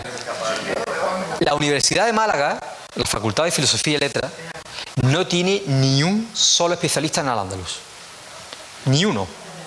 Son todos de los Reyes Católicos. Todos. Te lo juro. No hay ni un especialista en Al-Ándalus. Teníamos uno de los mejores, Manuel Acina Almansa. Se murió. Ya no tenemos. Es decir, en Málaga, una ciudad andalusí por excelencia, no tenemos especialistas en Al-Ándalus. Eso también lo hablé con el rector. Ni puto caso. Es una cosa, y ahora tenemos un especialista en fenicio de rebote. Una ciudad fundada por los fenicios. Un desastre. Pero concretamente en época andalusí no tenemos especialistas en época andalusí. Y por ahora ni pensamiento. Entonces no se va a caer la alcazaba, pues claro, que se cae. Así que no hay es decir, es un desastre, un desastre. ¿Y qué podemos hacer nosotros? Por protestar. Sí, pero por ejemplo en la aduana se creó una plataforma, ¿vale? Entonces, ¿hay alguna plataforma? No. O sería una, Ha habido una plataforma de la catedral, pero no ha habido una plataforma de la alcazaba. Pero ojo, te voy a decir una cosa, ¿eh? No te creas, las cofradías se llaman fatal con el obispado, ¿eh? No te creas, el obispado sí tiene poder. Pero las plataformas las cargan el diablo, ¿eh? Ojo, ¿eh? Por ejemplo, el Museo de la Aduana, que es generalmente todos decimos, ¡joder, es magnífico! Es una chapuza. Es una auténtica chapuza. Es decir, si tú me preguntas, yo soy museólogo también, si tú me preguntas lo ideal que hubiese sido, pues lo ideal te voy a decir lo que hubiese sido. Museo Picasso, sin quitar museo, ¿eh? Museo Picasso, un edificio nuevo, contemporáneo, en el puerto de Málaga. Porque Picasso nació en Málaga, pero no era malagueño, era mediterráneo, ni se sentía malagueño, pero bueno. Un gran edificio emblemático en el puerto de Málaga, ¿eh? Que represente a Picasso. El actual Museo de Picasso, el de Bellas Artes, o si queréis, el Aduana, el de Bellas Artes, y el arqueológico en Convento de la Trinidad. Ese edificio, he tenido yo la suerte de excavarlo. Ese edificio era magnífico para un museo arqueológico. ¿Qué tenemos en la Aduana? Pues tenemos un museo que se ha quedado entre medias. Ni es exactamente un museo de Bellas Artes, ni es un museo de arqueología. Y ahora, en lo que a mí me respecta, el edificio es magnífico, ¿eh? Es una maravilla. Y el museo como museo es una maravilla. Pero tú entras a la parte arqueológica y ahora tenemos una parte de prehistoria súper potente, muy bonita. La parte de fenicio, espectacular. Bah, pues está bien. Ya entra en romano y dices tú, ¡ostras! Cosas, y ya entra en lo andalusí y se te caen las lágrimas. Han hecho un zoco allí y ya está. ¿Por qué? Porque ha faltado espacio. Es decir, teníamos que tener en cuenta que el museo es provincial, ¿eh? No solo de la ciudad, ¿eh? Provincial. Entonces creo que las plataformas con esa urgencia y esto, pues bueno, al final se compró ese producto Está bien, pero creo que podía haber sido infinitamente mejor, ¿eh? El Museo Picasso no se sabe cuánto costó de dinero. Y por ampliar el Museo Picasso, yo estuve 2 años excavando allí. Conozco muy bien la obra, ¿eh? Precisamente por ampliar el Museo Picasso, se destruyó gran parte del barrio del siglo XVIII. Aquello no era la judería, ¿eh? Es mentira, ¿eh? Aquello no era la judería. La judería no sabemos dónde estaba, y es más, pensamos que no existió una judería, ya lo he dicho antes, las juderías no existían. No existían. Había barrios donde vivían muchos judíos, pero con mezclados. Pero esa callecita tan mona que ha quedado del museo, que va desde calle Alcazabilla a la Higuera, esas casitas tan monas, pues todo eso eran esas casitas. Y solo han mantenido 3. Por ampliar el Museo de Picasso. Entonces, y aparte, cuando tú entras al museo, la parte de las exposiciones temporales está muy bien, pero las salas para la permanente quedan pequeñas, ¿eh? Mangostas, es decir, creo que al final... Pero bueno, hay que protestar. Hay que protestar, ¿no? Sí.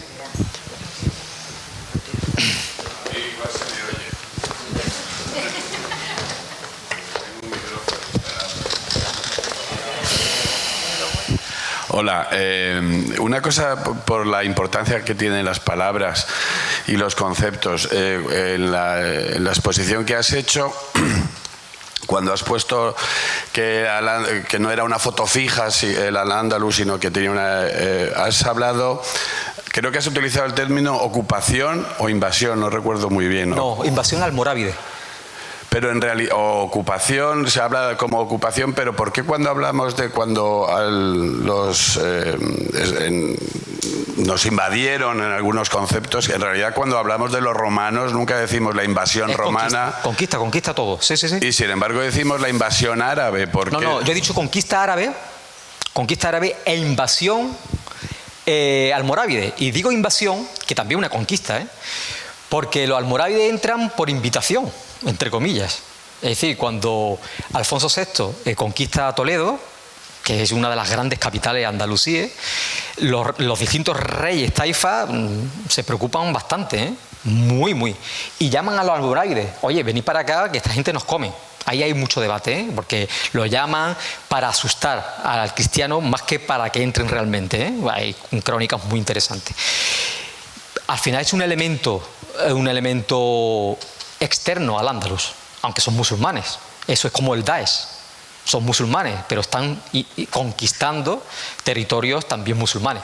Efectivamente son conquistas, ¿no? Es decir, los árabes conquistan la península, los romanos conquistan la península, los fenicios no, los fenicios ocupan, no exactamente. Pero no se habla, por ejemplo, de la conquista romana. No se habla, ¿no? No se le califica de conquista, claro, digamos, ni de ocupación. Claro, pero precisamente porque nos sentimos, estoy hablando en general, ¿no? Nos sentimos muy romanos, pero no nos sentimos andalusí, y vemos lo andalusí como algo externo. No es nuestra historia.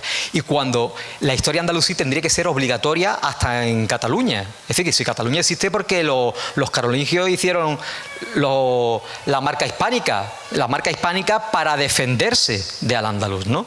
Es decir, tendría que ser obligatorio porque es nuestra historia. Pero como es algo externo, es algo exótico, es algo que no nos corresponde, pues efectivamente nos invaden, ¿no? Y al final efectivamente todo el mundo o invaden o todo el mundo conquistan, ¿no?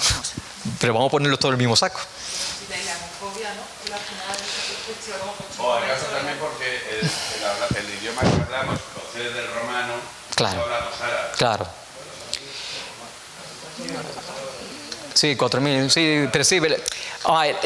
El problema es que hay mucho presentismo ahora, ¿no? Hay mucho presentismo.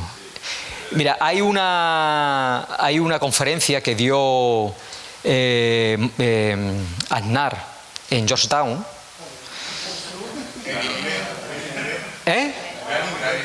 En inglés, y dijo una cosa que, fijaos hasta dónde llegamos, y dijo, cuando el 11S y todas esas cosas, ¿no?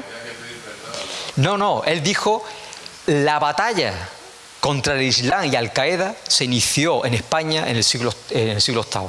Fijaos qué disparate, ¿no? Ojo, que también hay disparate por el otro lado, Que por el otro lado también hay disparate hablando del Al-Ándalus, ¿eh? Aquí, entonces, el presentismo es el gran cáncer de la historia. Y nosotros no estamos para juzgar la historia, nosotros estamos para analizar la historia. Nosotros tenemos que juzgarlo. Yo no tengo que juzgar si los reyes católicos eran buenos o malos, como historiador. Hicieron lo que hicieron y punto. Por unas causas, esto y las consecuencias que tuvo. Después yo votaré lo que tenga que votar. Entonces, esa es la gran perdición del presentismo, ¿no? Y efectivamente, cuando desapareció el enemigo soviético, hay que inventarse un enemigo, el moro. Entonces todo eso, aparte de la tradición, ojo, de la historiografía española, que a partir del siglo XIX, con el nacionalismo español, pues es la lucha del cristiano español contra el invasor.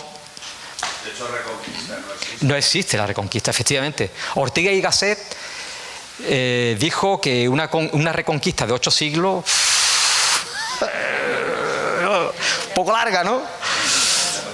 Además, yo siempre pongo un ejemplo cuando me dicen lo de conquista y reconquista. Digo, mira, esto lo vais a entender muy, muy bien.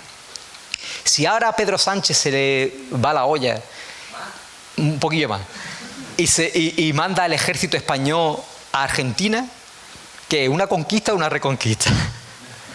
Claro, ¿no? Porque aquello fue español, ¿no? ¿Es una conquista o una reconquista? Todo el mundo ya se queda, hombre, sería en todo caso una conquista, ¿no? España conquista, ¿no? Aquello, ¿no? Porque pues esto es igual. Es decir, no tiene nada que ver. Los reinos cristianos no son los herederos de la época visigoda. No lo son. No lo son. Y son elementos totalmente ajenos a los visigodos en todo. En todo, ¿eh? Hay una conquista, está claro. Sí. Bueno, en parte has contestado, pero quería que si podías ampliar un poco más, ¿no? Hablas de un olvido programado de la historia andalusí. ¿Programado ese olvido por quién y por qué? Pues por la historiografía. ¿Con qué intención? Claro, por la historiografía española, sobre todo desde el siglo XIX hacia, pues prácticamente hasta ahora, ¿eh? Y por la política también, ¿no? Pero sobre todo por la historiografía hizo mucho daño, Sánchez Albornoz, toda esta gente, ¿no? Entonces ellos lo que intentaban es, la nación española se basa en la reunificación de los reinos cristianos, de la fe verdadera, que lucharon contra el invasor musulmán, árabe, que lo que hizo fue parar pues el devenir histórico normal que hubiese sido la evolución del reino visigodo, ¿no? Y que los visigodos después evolucionaron a los reinos cristianos y la conquistaron. Esa historiografía se ha repetido. En la dictadura igualmente se retomó ese mensaje. En la democracia, ¿sabes? Y bueno, y ahora pues afortunadamente cada vez se le está dando más importancia y sobre todo no entramos dentro de los discursos políticos, ¿no? Que son súper peligrosos, ¿eh? Porque el Islam es una cosa, Al-Ándalus es otra. Al-Ándalus es una sociedad medieval. Es decir, no podemos hablar ni de convivencia, es que los conceptos son totalmente distintos. Había convivencia en Al-Ándalus, pero la convivencia como la aceptamos ahora, como la concebimos ahora o como se concebía en la Edad Media. Que es una locura. Entonces, tanto por parte y parte hay un totus revolutum ahí, con unas terminologías, como decía el compañero, que son muy peligrosas y que hay que huir de eso, ¿no? Hay que huir de eso. Lo que en cuanto por ejemplo, a las fiestas, ¿no? Que van a sacar. Ahora está de moda, pues bueno, vestirse de árabe siempre rico, ¿no? Con turbante, unas capas. Y también los reyes católicos, todo el mundo son reyes. Ahora en todo esto que se está celebrando de las tomas, todos son reyes, todo el mundo con Corán y todo el mundo son árabes. Entonces, me hubiese gustado mejor si no incorporar cómo vestían exactamente, cómo vestían los reyes. O sea, es que no tienen ni nada que ver. Claro. Eso es ahora una fantasía de gente que le gusta vestir. Es que la vestimenta... De moros ricos, de jeques. Es que, ojo, tenéis que tener en cuenta que la vestimenta había varios tipos. Los árabes vestían de una manera y los bereberes de otra. De hecho, la corte, en la época de Almanzor hay una crítica muy grande porque la corte árabe empiezan a vestirse como los bereberes. El turbante bereber y etc. Entonces, aquí hay también un follón. Mira, eso es muy típico. Hay un amigo mío que dice, ojalá yo viviera en la época romana. Digo yo, sí, pero de los ricos, ¿no? Que era el 1% de toda la población, ¿no? Lleno de piojos, de garrapatas y eso, no, ¿verdad? Es que es una tontería. Pero sí, al final estas fiestas se han convertido en una fiesta sin ningún rigor histórico. Todas, como hemos dicho, son todas iguales, exactamente igual, y que incluso los ricos no vestían tampoco como dicen que vestían. No iban tan opulentamente vestidos, ¿eh? Ojo. Nah. Juanbu, cuando has dicho antes que nos sentimos más identificados con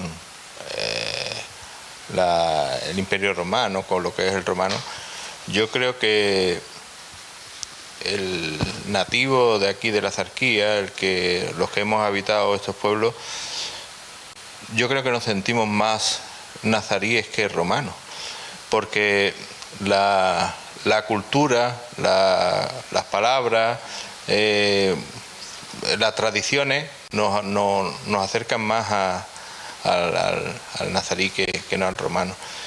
Quizás desde fuera se ve de otra manera, pero nosotros nos sentimos muy identificados con lo que es el norte de África. ¿Te identifica? ¿No? ¿Tú cómo te llamas? Yo, Antonio. No, sigue. Sánchez. Muy nazarí, Sánchez. Da igual. A ver. ¿Cómo se llamaba Aben Humeya? Ya, pero me quiero decir, vamos, Fernando de nosotros Valor. nos guste más o nos guste menos, somos lo que somos. Es decir, somos de cultura cristiana, nos guste o nos gusta, hablamos un idioma latino, entre otras cosas porque a partir de 1609 aquí quedaron ninguno, fueron expulsados. Pero Otra cosa es que evidentemente ese pozo cultural después de 800 años perdura. Tú tienes que tener en cuenta una cosa, va a ver, todo este territorio a partir de 1572, cuando se expulsan los moriscos de aquí y se mandan a Extremadura, a Aragón y a Valencia sobre todo, vienen cristianos viejos. La mayoría de esos cristianos viejos, ¿sabe dónde vienen? Vienen de Córdoba, vienen de Archidona y vienen de Antequera, que Antequera está conquistada en 1410. Sí, estamos hablando de 70 y tantos años. ¿Tú crees que esa gente que viven a 3 kilómetros de la frontera nazarí no tienen palabras árabes, costumbres árabes, comidas árabes? Pues claro que las tienen. Cuando ellos vienen y repueblan esto, vienen con esas costumbres cristianas, pero muy influenciadas por la cultura árabe. Y de ahí viene todo. Eso es lo que yo digo, que claro, nos sentimos más identificados eso con sí, el mundo árabe que con el pero, mundo... ojo, la identificación ya también es un tema de educación, de cultura, pero la realidad es la que es. Yo soy cristiano, pero claro, podría haber sido perfectamente musulmán. Pero no lo eres. No lo soy porque vivo aquí... Porque culturalmente vives en una sociedad cristiana. Pues ya está, no pasa nada. Y otra pregunta que te quería hacer. De los No pasa nada. Y ahora, yo soy culturalmente cristiano, aunque no practicante, pero soy un enamorado de Al-Ándalus, ¿no? Y un estudioso de Al-Ándalus, es que no pasa nada. Pero eres cristiano y mis apellidos son castellanos, los dos. Y para atrás. Es decir, origen morisco, nosotros, yo creo que el 100% no lo tendremos. Por suerte o por desgracia. Es decir, una tontería. Da igual. Mi pueblo es Benagalbón, fundación de época almorávide. Benagalbón. Pues bueno, pero todos somos cristianos allí. Eso no lo vamos a saber si no podemos tirar para atrás. Otra pregunta que te iba a hacer. De los restos nazaríes o de Al-Ándalus en sí que existen en Frigiliana, ¿cuáles podrías destacar tú? El castillo de Elízar. ¿Y en el casco histórico? Hombre, te podría dar alguna sorpresa, porque en Cútar, fíjate tú, Cútar, tú fíjate la administración muchas veces y los técnicos, ¿cómo funcionan? Resulta que aparecen los libros en una obra, y eso, la respuesta me la vais a hacer vosotros, Resulta que hacen una obra en una casa, y aparecen en la pared un libro cuya fecha última es 1500. Y entonces, si ese libro es de 1500, ¿la casa de cuándo es? No, dilo. De 1500 para atrás, ¿no? Pues no la protegieron. Pero es que no te he preguntado por Cútar. No. Espérate. Entonces, fijaos, aparece una casa que es de época nazarí, en Cútar, y que tú, desde fuera, no crees que es nazarí. ¿Por qué? Porque está muy remodelada. Entonces, Frigiliana, claramente, histórico, el Lízar, de lo que pueda haber, y el fuerte, que sí hay estructura, ¿eh? Y ahora, casas, yo creo que la mayoría son del 18 y del 19. Ahora, sorpresa te puede dar. Habría que hacer un estudio pormenorizado de todas las casas, y eso también se hace en esos estudios. Hay aquí un arquitecto muy bueno. Hablando del tema que has dicho antes de los balates y de los sistemas de riego, existe precisamente una conducción de agua que viene desde Lízar y va hasta lo que es la actual cooperativa, lo que entre comillas estamos luchando por conservar lo que es oleofrigiliana, porque allí existe un complejo fabril que no se sabe muy bien de qué época puede ser, pero viene el conducto con sus atanores cerámicos, es bastante importante. ¿De la época? Pues no lo sé, pero podríamos hablar de un legado.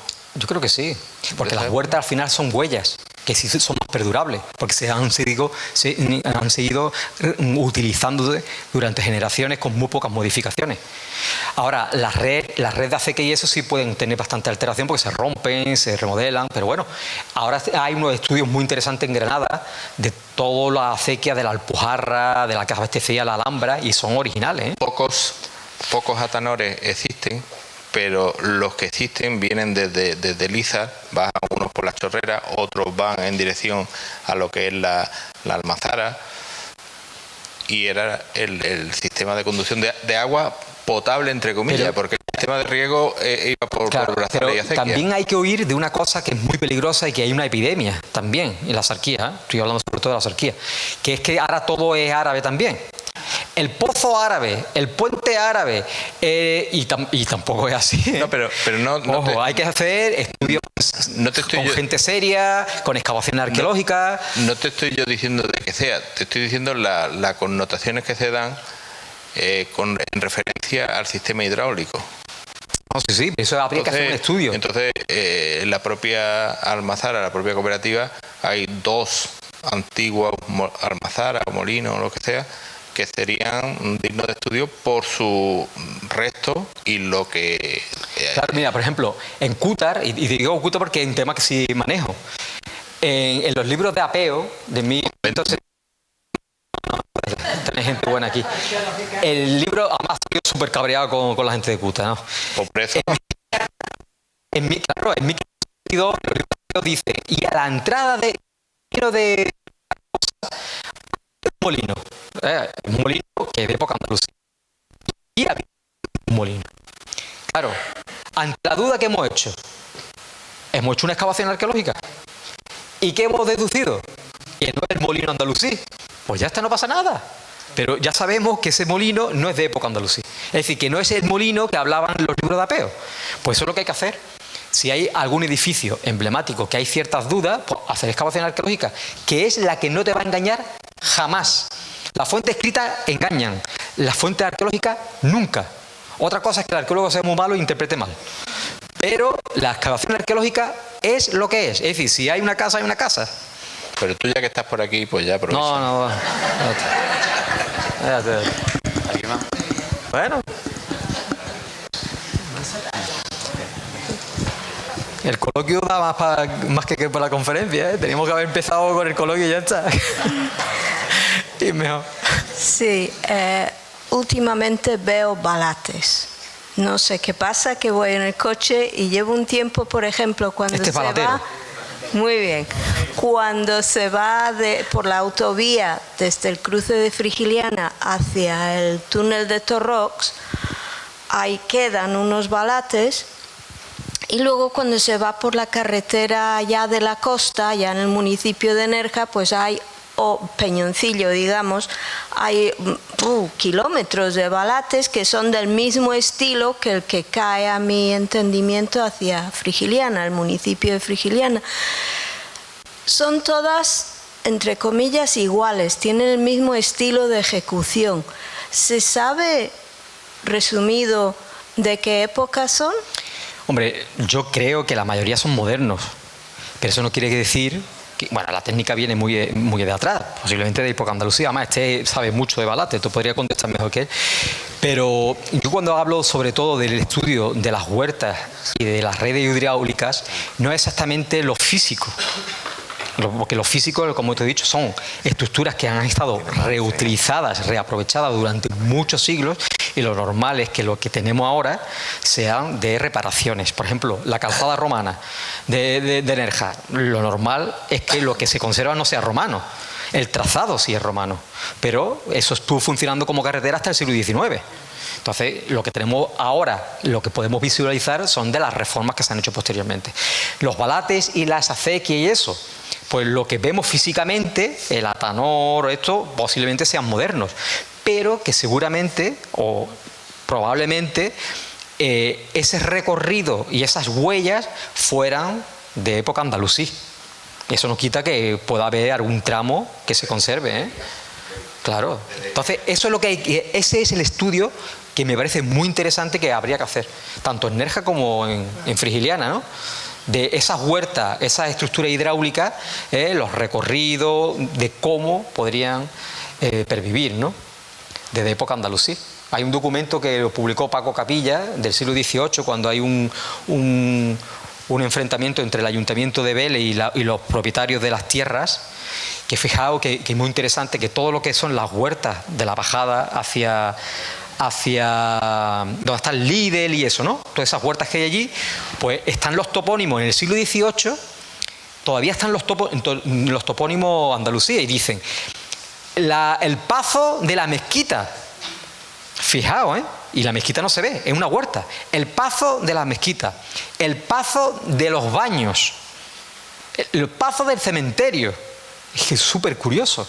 Y siguen las huertas ahí, ¿no? Bueno, pues eso es el estudio, ¿no? De hacer ahí como una especie de radiografía, estos dos señores que son tan investigadores, que se dediquen a eso. Y aquí también Antonio. Allí. ¿Qué técnicas instrumentales están utilizando en las datas que estáis haciendo en Nerja? A ver, la prospección es... Esto cuando a los alumnos se lo explicamos, es un poco ciencia ficción. Pero vamos a ver, os puedo garantizar una cosa. Donde se ve, hay siempre. Eso no quiere decir que donde no se vea, no haya. ¿Vale? Entonces, si tú vas por el campo y ves un cacho de cerámica, eso no sale de la naturaleza, ¿no? Eso lo ha llevado alguien allí. Por tanto, hay algo por allí. Entonces, en función a la tipología de cerámica, pues sabemos si es prehistórica o si es romana. Entonces vamos delimitando yacimientos. En algunos sitios sí se conservan estructuras. Es complicado, pero bueno. Donde hay, se suele ver cosas, ¿no? Entonces lo que nosotros hacemos es patear kilómetros por kilómetro todo el término municipal. Es un trabajo de meses y meses y meses. Eso no quiere decir que donde no se ve no haya, porque de hecho hay sitios donde hemos prospectado y no lo hemos visto porque la erosión ha tapado el yacimiento y después ha aparecido algo, ¿no? Por eso las cartas arqueológicas son tan importantes.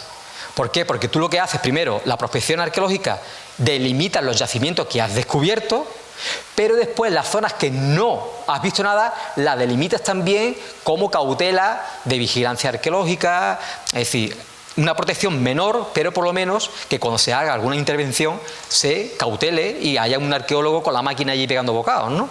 Pero por lo menos que haya una protección y haya una vigilancia, y sobre todo que lo que es conocido y lo que se ha conocido de nuevo con las prospecciones se proteja. Porque el problema no es solo urbanístico, ¿eh? Es que la gente nos pensamos, no, es que la urbanización los revientan todos. No, los caminos forestales, los caminos rurales, las huertas que se están haciendo ahora, las masivas plantaciones de aguacate y mango que se están cargando un montón de yacimientos. Eso también hay que vigilarlo y ponerlo en protección. Entonces los pinos que se plantaron... También, pues imagínate, eso hoy es inviable, no se podría permitir. Pero y no se puede restituir para evitar que se deteriore más lo que pueda... Vamos a ver, las raíces, os lo digo por experiencia, no rompen tanto. Afortunadamente no rompen tanto las raíces. El problema es cuando plantaron el pino. Eso sí que fue un problema, porque tienen que abrir un boquete muy grande. Entonces ahí sí se destruiría bastante. Después el crecimiento, dependiendo del árbol, ojo, los pinos no tienen mucha raíz, pero bueno, también deterioran, pero no deterioran tanto al final, No, pero allí habrá por... Ahora, algarrobo y eso sí. Entonces, ahí lo que pasa es que el Liza es privado, ¿no? Sí. Es privado. Entonces, ahí lo que primero que había que hacer es adquirir aquello. Todo es privado. No, hombre, pero que el ayuntamiento se apropiara de Liza de alguna manera y hacer un proyecto de investigación. Con el sistema de protección que se estaba hablando de la carta arqueológica, ahí es donde se tendría que actuar. Pero tú no puedes obligarle a quitar los pinos. Pero no se puede obligar. Ya está hecho y está hecho. Pero se podría excavar. A ver. Eso sí, excavar sí. Pero tú no puedes excavar tampoco. Tiene que ser por una causa. Y te tiene que autorizar el propietario. Por la causa. No es tan fácil. La ley de la normativa arqueológica es bastante rigurosa en ese tema. Y ojo, no. Y lo dice un arqueólogo, el mejor yacimiento protegido o el yacimiento más protegido es el que no se excava. El que no se excava es el mejor yacimiento. ¿Por qué? Primero porque la arqueología es un proceso destructivo, irreparable. Si tú haces una excavación, lo que tú estás excavando ya no se puede recuperar. Si es un buen arqueólogo, se destruyen muchas cosas. Si eres un mal arqueólogo, se destruyen infinitamente más cosas, pero se destruye siempre.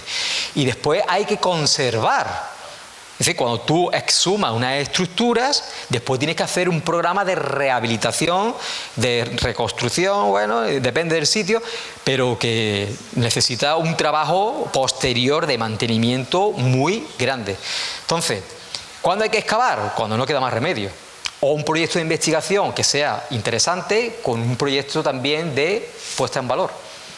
Entonces el castillo de Liza es bueno, sí, pero... Al final, técnico y político. Eso es, técnico y político. Vamos a ver, desde el punto de vista, las técnicas arqueológicas son técnicas destructivas. Claro. Es más, muchas veces los arqueólogos, los estratos, los tiraran, no los estudiaran. No. Esos son los arqueólogos malos. No. Esos son los arqueólogos malos. Es que, a ver, la estratigrafía es el bisturí nuestro. No, es que esa es nuestra herramienta. Es decir, si tú no trabajas con la estratigrafía, no eres arqueólogo. ¿Ya está? Pues, coged los estratos y los tiráis. No, hombre. Mira, yo llevo... Hay muchos yacimientos que realmente os ponéis como arqueopaleontológicos y por la edad son paleontológicos y cogéis los estratos y los tiráis. No, lo tiran. No tiene difracción de rayos X, no tiene microscopía de barrido, no tiene microscopía de transmisión. Y los tiráis. Y estáis perdiendo mucha historia. Claro. No hay historia, es historia de la Es historia... No, va a ver. Será geóloga, pero yo no puedo hablar de geología porque no sé de geología. Yo te puedo garantizar una cosa. A ver. Sí. Yo voy concretamente del castillo de Liza, yo comprendo que una carta arqueológica sería más destructiva que emplear técnicas instrumentales. No. Vamos, estamos hablando de... No, vamos, un momento. La carta arqueológica no es excavar. La carta arqueológica es delimitar y proteger. Y ahora, física, que se hace en muchos sitios, en algunos sitios funciona y en otros no, Eso. Entonces, por eso he dicho, y además, fíjate tú, he dicho, la arqueología es destructiva y el mejor yacimiento es el que no se excava. Y lo dice un arqueólogo. Ahora, hay arqueólogos buenos y hay arqueólogos malos. El que no utiliza la herramienta básica que es la estratigrafía no es arqueólogo por mucha titulación que tiene. Y ahora, otra cosa importante, el 95% de las excavaciones que se realizan en todo el territorio nacional es por vías de urgencias. Quiere decir, un sitio que está protegido arqueológicamente, sobre todo en los centros urbanos, lo que es la arqueología urbana. Hay un edificio que se tiene que construir y el propietario, por ley, tiene que hacer una excavación. Ese propietario contrata a una empresa de arqueología y en tiempo récord hay que hacer una excavación arqueológica.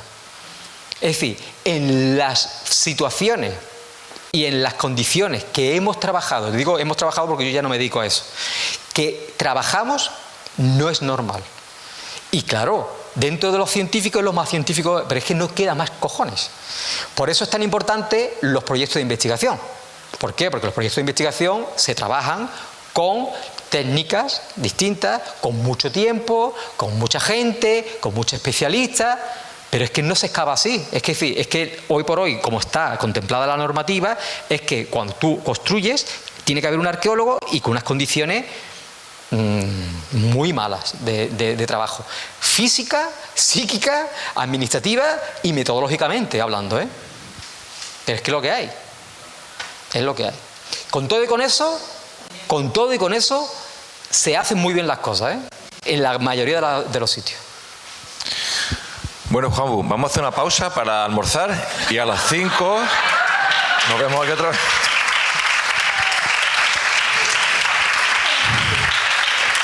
Juanbu, bueno, nos has dejado helado de piedra. Sí, helado, sí. Ha sido maravilloso escucharte. Dios mío. Y el Ayuntamiento quiere agradecerte tu participación en la jornada. Muchas gracias. Muchas gracias a ti siempre, que sabemos que estás para todos, que te ofrece de modo totalmente altruista al pueblo, al Ayuntamiento, a todos nosotros que somos tus alumnos, entre comillas también. Y el Ayuntamiento quiere hacerte este obsequio. Muchas gracias. ¿De acuerdo? Gracias. Ahí tiene hasta vino. Oh, bien. Muchas gracias por venir, ¿eh? Un domingo a esta hora. Muchas gracias a ti, Juanbu.